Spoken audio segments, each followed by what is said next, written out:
사랑하는 성도 여러분, 미가서 5장은 매우 참담한 장면으로 시작합니다. 예루살렘 성은 포위당했고 이스라엘의 재판자는 막대기로 뺨을 맞는 치욕을 당합니다. 지도자는 무력하고 백성은 두려움에 사로잡혀 있습니다. 아무리 군대를 모아도 상황은 나아지지 않고 애써 대비해 보지만 현실은 점점 더 벼랑 끝으로 몰아갑니다. 이 장면은 단지 오래전 이스라엘의 비극적인 한순간이 아니라 오늘을 살아가는 우리의 삶과 너무나도 닮아 있습니다. 열심히 기도하고 최선을 다해 살아왔는데도 해결되지 않은 문제들, 믿고 의지하던 것들이 한순간 무너질 때 느끼는 깊은 불안과 허탈감 속에서 우리는 종종 포위된 인생을 살고 있다고 느끼기 때문입니다. 이때 우리의 마음에는 이러한 질문이 떠오릅니다. 하나님은 지금 어디 계시는가? 왜 이렇게까지 나의 삶을 몰리게 내버려 두시는가? 그러나 미가서는 절망의 한복판에서 하나님의 시선이 어디를 향하고 있는지를 보여주고 있습니다. 하나님은 인간의 눈에 가장 약해 보이는 그 지점에서 구원의 역사를 시작하십니다. 포위된 성, 수치당한 지도자, 아무것도 할 수 없는 백성의 현실 속에서 하나님은 조용히 그러나 분명하게 말씀하고 계시는 것입니다. 하나님은 예루살렘만이 아니라 베들레헴을 지목합니다. 5장 2절 말씀입니다. 베들레헴 에브라다야, 너는 유다 족속 중에 작을지라도 이스라엘을 다스릴 자가 내게서 내게로 나올 것이라. 베들레헴은 작고 눈에 띄지 않는 동네였습니다. 정치적 중심지도 아니었고 군사적 요충지도 아니었습니다. 그러나 하나님은 그 작은 곳에서 훗날 예수 그리스도가 태어나게 하심으로 구원의 문을 여신 것입니다. 이것은 하나님 나라의 방식이 이 세상의 방식과 근본적으로 다르다는 사실을 우리에게 상기시켜 줍니다.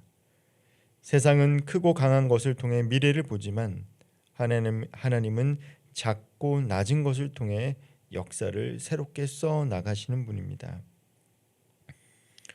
베들레헴은 다윗이 태어나고 자란 곳이었습니다.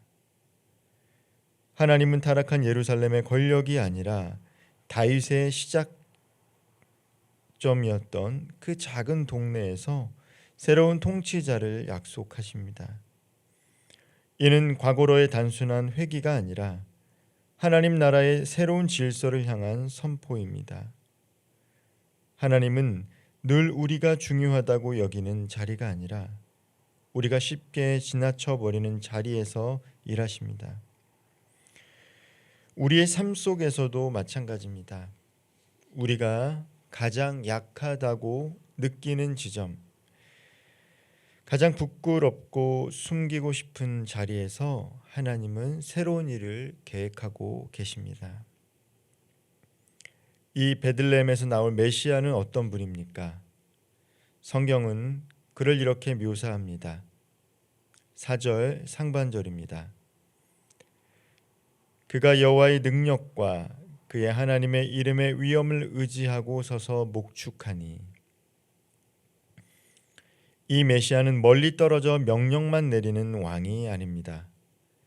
백성 위에 군림하는 폭군도 아닙니다. 그는 양떼 가운데 서서 목축하는 목자입니다. 양들과 같은 눈높이에서 그들의 상태를 살피고 위험 앞에서는 먼저 몸으로 막아서는 분입니다. 당시 왕들은 자신의 힘을 증명하기 위해 군사력을 과시했고 병거와 성읍을 자랑했습니다. 그러나 이 메시아는 오직 여호와의 능력과 하나님의 이름의 위엄을 의지합니다. 그래서 그의 통치는 폭력이 아니라 돌봄으로, 억압이 아니라 생명력으로 나타나게 되는 것입니다. 그리고 성경은 그분의 통치를 이렇게 요약합니다. 이 사람은 평강이 될 것이라. 메시아는 평화를 가져오는 도구가 아니라 그분 자신이 평화이십니다. 그분이 계신 곳에 평화가 있고 그분의 다스림 안에 참된 안식이 있습니다. 그러나 성경이 말하는 평화는 우리가 흔히 기대하는 편안함과는 다릅니다. 본문에는 여전히 아수르가 등장하고 전쟁의 위협은 완전히 사라지지 않았습니다. 메시아의 시대에도 갈등과 위기는 존재합니다. 하지만 결정적인 차이가 있습니다. 이제 하나님의 백성은 두려움 속에서 병과나 군마를 붙들지 않습니다. 그들은 평화의 목자이신 메시아를 바라봅니다. 그분이 우리를 건져내신다는 믿음 안에서 살아가는 것입니다. 그래서 하나님은 우리가 평소에 평화를 얻기 위해 의지했던 것들을 하나씩 제거하십니다. 군마를 끊으시고 병거를 부수시며 견고한 성읍과 요새를 무너뜨리십니다. 또한 점쟁이와 마술사, 우상과 아세라 목상 같은 거짓 종교의 흔적들을 완전히 제거하십니다.